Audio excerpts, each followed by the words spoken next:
Até onde você iria por um sonho? RJ, protagonista do mangá Me and the Devil Blues, é um homem comum que busca aquilo que todos querem, ter uma vida sem muitas preocupações. O seu sonho, ser um grande bluesman para conseguir se sustentar, mas a sua falta de habilidade com a voz e com o violão o fazem ir ao caminho daquele que possui muitos nomes, mas que também conhecemos como Diabo. RJ vive com a sua família no sul dos Estados Unidos no final dos anos 20. A vida não é fácil devido à pobreza e principalmente por ele carregar aquilo que ele não escolheu ao nascer, a cor de sua pele. Mas ainda com essa realidade terrível imposta pelo mundo, por não ter escolhas, ele trabalha nos campos para conseguir tirar o mínimo para a sobrevivência de sua família porque sua esposa Virginia está grávida. Mesmo com a falta de apoio de seus familiares, RJ nunca deixou de se imaginar sendo um músico incrível. Ele almejava uma vida melhor e mesmo isso não sendo possível graças à sua incapacidade, ele queria ao tocar, ao menos se sentir fora dessa realidade tão cheia de ausência de dignidade, preconceito, suor e sangue. Uma noite, quando ele foi até o bar onde os homens se reuniam para se distraírem do sofrimento da vida, um de seus amigos, após ouvi-lo fracassar em uma de suas tentativas de tocar uma bela música de blues, lhe disse que tinha ouvido falar sobre algo que poderia ajudá-lo. Um boato sobre um pacto com o diabo. O assunto aleatório e assustador soou exatamente como era, apenas uma história arrepiante. Mas para alguém como RJ desesperado por uma mudança, se tornaria muito em breve o meio que ele teria para sair daquele beco sem saída. Seu amigo disse que o diabo apareceria na encruzilhada e que após afinar o seu violão, ele o devolveria e levaria a sua alma. Mas caso ele ficasse com medo de entregá-la a ele, ele poderia simplesmente oferecer as almas de sua esposa e de seu filho. RJ não deu muita bola para esse assunto e no momento até se estressou um pouco com a falta de sensibilidade de seus amigos de brincarem com a vida de sua família. E assim, as coisas seguiram como de costume. Sua irmã Bessie os levou à igreja no dia seguinte, onde ele teve que ouvir os sermões fervorosos do pastor que estava julgando exatamente aquilo que ele queria perseguir, porque o blues não era visto como algo bom porque era constantemente associado ao demônio. Mas essa era apenas uma visão cheia de preconceitos. A vida de RJ era resumida a um trabalho árduo sob um sol escaldante, um alívio ao lado dos amigos num sábado à noite, e o comparecimento forçado à igreja aos domingos para limpar os pecados que ele não sentia que possuía. RJ vivia sua vida quase se desprendendo das obrigações de ter uma família, o que o fez trair Virginia numa dessas noites em que ele tentava se agarrar nas pequenas tentações de se ver como uma outra pessoa. Foi exatamente nesse dia que ele escolheu ser infiel que ele teve a visão de um homem sentado em meio à multidão no bar. O diabo parecia saber de seu interesse dormente em querer um acordo e foi exatamente ao seu encontro tocando um blues que o fez sair correndo até ele. Mas quando ele chegou de volta ao estabelecimento, tudo o que ele encontrou foi o violão que o demônio tinha levado até ele. RJ saiu com o instrumento dizendo que o entregaria ao dono, mas quando ele se deu conta, seus pés o levaram exatamente para a encruzilhada que mudaria sua vida completamente. Mas ele ainda não sabia que essa mudança não traria nada de bom para ele. Ele tocou uma música qualquer acompanhado de si mesmo e quando nada aconteceu, ele comentou aborrecido que infelizmente seus amigos tinham mentido para ele porque ele daria qualquer coisa para ser o maior e melhor músico de blues. No dia seguinte, ele contou para Virginia sobre o encontro que seus ouvidos tiveram com a música incrível do Homem Misterioso, mas ela não lhe deu muita atenção porque isso soava exatamente com o tipo de coisa que ele costumava dizer para se convencer ou convencer os outros de que esse era realmente o caminho que ele precisava seguir. Apesar do pacto ter sido feito sem que ele tivesse se dado conta, RJ continuou sendo um completo desastre com o violão. Ele tentou conseguir aulas com músicos que ele admirava, mas eles lhe diziam que não podiam ensinar técnica alguma para ele porque o blues vinha do coração. Mas ele não acreditava nisso porque no fim das contas, aquilo era apenas música. Tudo enfim mudou quando de repente ele ouviu a mesma música que o diabo tinha tocado no outro dia, e esse foi o chamado definitivo para o seu talento dado de presente. RJ voltou ao bar onde foi ridicularizado, sentou-se numa cadeira e tocou como nenhum outro bluesman. Ele tinha conseguido ser o tão sonhado número 1. As pessoas mal podiam acreditar que aquela era a mesma pessoa desqualificada para aquele assento e atenção do público, mas era de fato RJ quem estava tocando. Enquanto alguns deixavam de lado a dúvida do porquê ele aprendeu tão rápido algo que ele era horrível porque estavam admirados pelo que ele podia fazer, outros o olhavam desconfiados de que aquilo só era possível com a ajuda do diabo. Mas algo ainda mais surpreendente aconteceu. Sua irmã Bessie e seu cunhado apareceram para vê-lo e, apesar de por um momento RJ pensar que encontraria neles um mínimo de aprovação e orgulho por ele ter provado que tinha conseguido realizar o seu sonho, ao invés disso, eles o agrediram e mostraram um desgosto ainda maior por tudo que envolvia o blues, e por consequência, pelo jeito que ele levava a sua vida como se ele fosse um jovem sem responsabilidades. RJ não estava entendendo toda aquela reação, mas a confusão em sua cabeça só piorou quando eles lhes disseram que estiveram procurando por ele durante 6 meses. Sua irmã disse que tinha se preocupado que ele tivesse sido capturado e linchado por homens brancos, mas o alívio de tê-lo encontrado vivo não amenizou a frustração de saber que ele esteve o tempo todo se divertindo nos bares da vida. Ele tentou argumentar que aquela conversa não fazia sentido algum porque ele só tinha ficado fora de casa durante 2 dias. Mas eles deram as costas para ele e disseram que era ele quem não estava se fazendo ser entendido porque ninguém conseguiria ser um músico tão bom em pouquíssimos dias. RJ nesse momento se deu conta que algo estava estranho. Parecia que ele tinha enlouquecido e se deixado levar pela ânsia de consumir o blues que o tinham consumido porque o tempo tinha passado sem que ele tivesse dado conta. Mas o pior veio em seguida. Ele soube que sua esposa e filho tinham morrido. RJ não queria acreditar nessa terrível notícia, mas o acordo com o diabo veio em sua mente. Quando ele tocou seu violão na encruzilhada, ele não citou o nome de Virginia e de seu filho como a barganha do seu desejo. Mas assim como o demônio sentiu seu interesse no pacto, provavelmente ele conseguiu localizar no fundo do inconsciente de RJ que ele queria ser um homem livre porque ele mesmo disse que daria tudo para ser o número 1. Algumas memórias vieram à tona de seu encontro na encruzilhada e o diabo perguntou se RJ queria mesmo conhecer o blues. Quando ele respondeu que sim, o pacto foi selado. Ele já tinha ouvido outros músicos falarem que o blues não podia ser ensinado porque ele vinha do coração. A música tocava no mais íntimo das pessoas porque ela estava carregada de sentimentos que falavam sobre as dores da vida. E agora ele estava excelente com o violão por ter dentro de si exatamente isso. Embora a notícia tivesse vindo tarde, seu coração já sabia o que estava ausente. RJ visitou o túmulo de sua família e tentou encontrar um meio de se desculpar, mas qualquer lamento seria inútil naquela situação porque os mortos não podiam ouvir.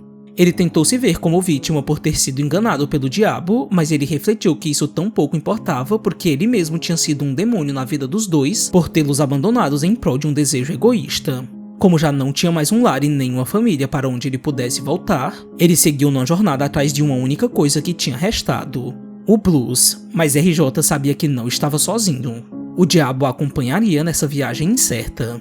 Sua vida começou a descer por um desfiladeiro ainda mais profundo quando ele cruzou com o caminho de Clyde. Um homem que lhe deu calafrios ainda maiores do que a companhia do Ser das Trevas, não só porque Clyde era um ladrão e assassino, mas também porque ele era um homem branco.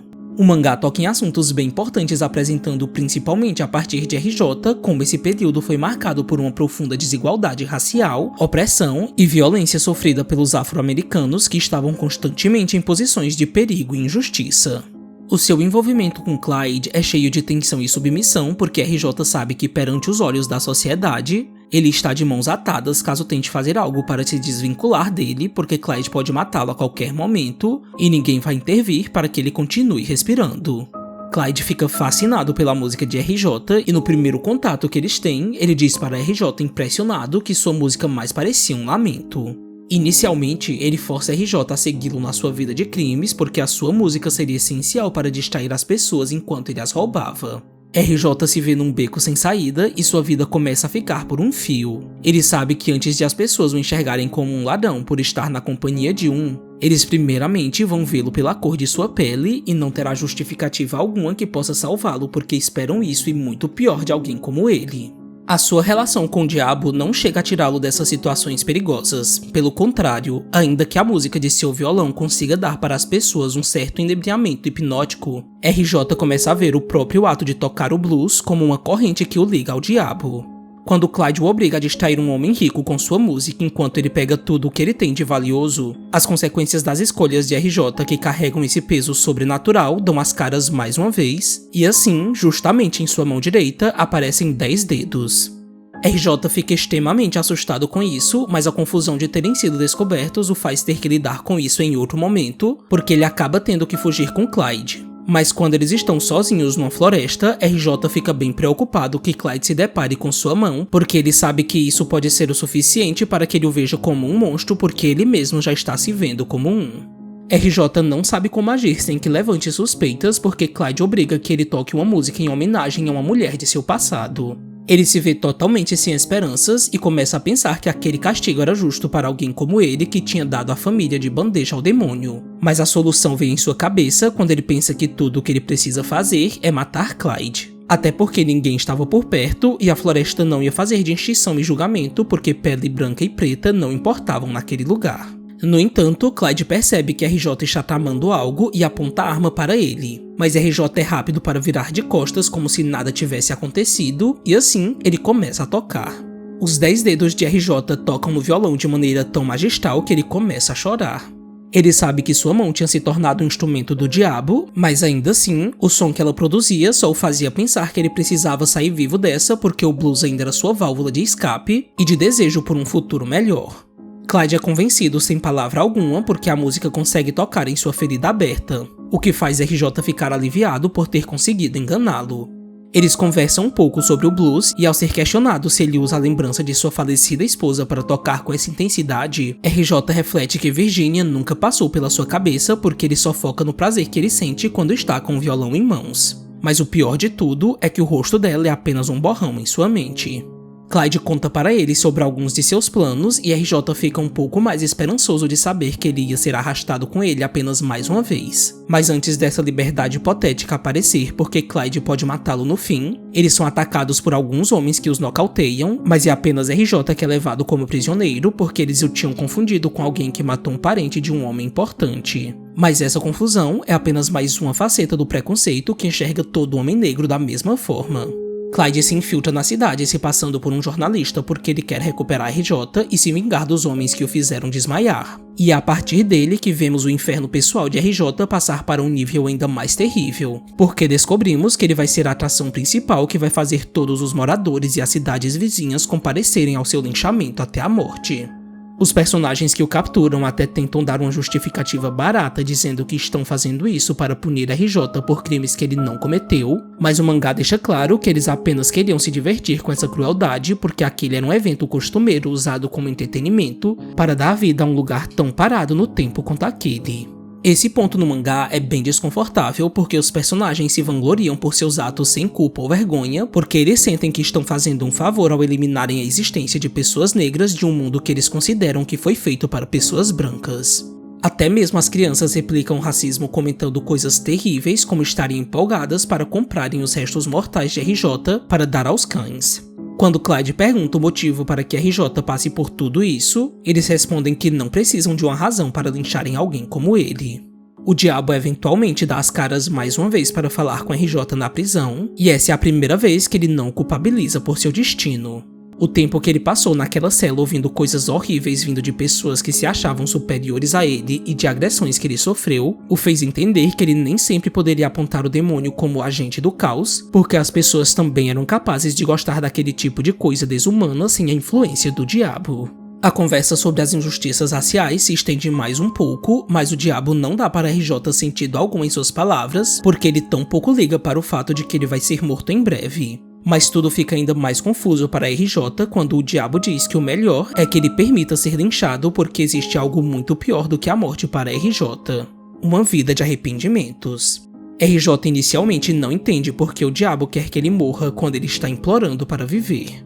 Ele entra em conflito consigo mesmo e ao pensar em Virginia e no seu estado atual, ele diz que ele nunca deveria ter feito o pacto porque ele poderia ter sido um homem simples com uma vida miserável. Mas o diabo deixa claro que ele não fez nenhuma decisão arbitrária porque tudo aquilo aconteceu porque RJ quis que acontecesse. Tudo o que RJ conseguiu e perdeu constituíam as metades do círculo de seu desejo. E embora ele tivesse um novo desejo para que sua vida fosse poupada, ele não tinha nada mais para perder. O diabo queria fazê-lo entender que ele deveria parar de sonhar porque ele acabaria sendo devorado ainda mais por aquilo que tinha lhe tirado tudo. Mas aceitar isso era impossível porque sonhar era o que ainda o fazia acreditar que ele ia sair dessa. Depois de muito sufoco e perseguição, RJ e Clyde conseguem escapar das mãos dos sádicos e vão buscar refúgio onde tudo começou a mudar na vida de RJ. Mas as coisas não são tão simples porque RJ precisa provar o seu valor como músico para fazer valer a pena que Clyde esteja salvo num ponto de encontro de pessoas negras. Como RJ não quer que as pessoas vejam sua mão monstruosa, ele se vira de costas para tocar. Mas antes da música começar, é inevitável que ele não pense sobre quando tudo tinha começado a dar errado. RJ faz uma recapitulação dos eventos desastrosos que aconteceram em sua vida, mas ele chega à conclusão de que tudo estava dando errado desde antes de seu nascimento, porque o mundo não era justo para pessoas com a cor de sua pele. RJ canaliza todas as dores das pessoas que estavam esperando que ele provasse que era um gênio do blues, e assim, pela primeira vez com sua esposa e filho em mente, ele permite que o diabo guie sua mão para preencher todo o ambiente, fazendo todos irem ao mais puro êxtase. Me and the Devil Blues, infelizmente, é um mangá sem conclusão que tenta fazer uma biografia fictícia da vida do músico de blues Robert Johnson, que, segundo a lenda, teria feito um pacto com o diabo para se tornar o maior bluesman da história. Essa teoria ganhou força por a vida de Robert ser envolta em alguns mistérios e por algumas de suas composições falarem de seu encontro com o diabo. Mas essa história provavelmente surgiu apenas para dar um caráter mais fantasioso para tentar justificar o talento de Robert. O interessante é que o autor pegou alguns detalhes da vida do músico e deu um outro sentido no mangá que fizesse RJ ter uma ligação ainda maior com o diabo. Robert Johnson costumava tocar de costas para o público para que as pessoas não vissem quais notas musicais ele estava usando no violão. Já na obra, RJ faz isso apenas para esconder sua mão demoníaca. Existem alguns outros exemplos que trazem o mesmo sentido, como o período de 6 meses que RJ ficou desaparecido, com o tempo que Robert Johnson sumiu para aprender a tocar. Além, é claro, da sombra projetada na parede que fazia parecer que o diabo estava tocando junto com ele. Não dá para saber ao certo como seria o fim dessa história, porque cada vez que toca, RJ assume características ainda mais inumanas. Suas orelhas ficam mais pontudas, seus dedos saem cada vez mais de controle, e as pessoas inclusive sentem que existe algo demoníaco em volta dele, como se ele estivesse aos poucos abandonando a sua humanidade. Por mais que RJ possa ser lido no começo da história como alguém irresponsável que queria apenas se divertir no bar a contragosto de sua família, que aceitava a vida como ela era porque sonhar custava caro e não colocava comida na mesa, vamos entendendo ao longo do mangá que o seu desejo de transcender a pobreza por meio da música é algo totalmente válido. O problema é que seu sonho entra em choque com a dura realidade por conta de um sistema racialmente segregado que lhe deixava completamente despido de oportunidades. Esse tema tem um impacto muito importante na narrativa porque não é colocado apenas como pano de fundo. As motivações de RJ passam a ser moldadas a partir delas. Me and the Devil Blues fala muito sobre esse equilíbrio entre paciência e pressa em busca da realização de um desejo, porque isso é uma dádiva que nem todos conseguem alcançar, porque o tempo, sempre que possível, nos lembra que não vai parar para que a nossa vida entre nos eixos, ainda mais para RJ que sofria com as imposições de um mundo completamente opressivo. Ainda que o pacto com o diabo possa ser visto na história como o caminho mais rápido e ambiguamente moral, há uma interpretação sutil, cruel e dolorosa sobre como nessa circunstância em que a vida cobra um imediatismo para que seja possível sobreviver, que a alma de RJ foi um preço baixo a se pagar porque mesmo tendo perdido tudo, ele ao menos conseguiu manter aquilo que todos podiam fazer e que estavam lhe sendo roubado, a capacidade de continuar sonhando. Espero que você tenha gostado do vídeo e não se esqueça de deixar seu comentário sobre o que você achou da obra, de se inscrever no nosso canal e de indicar algum outro mangá que você acha que vale a pena ler. Enfim, até mais e nos vemos no próximo vídeo.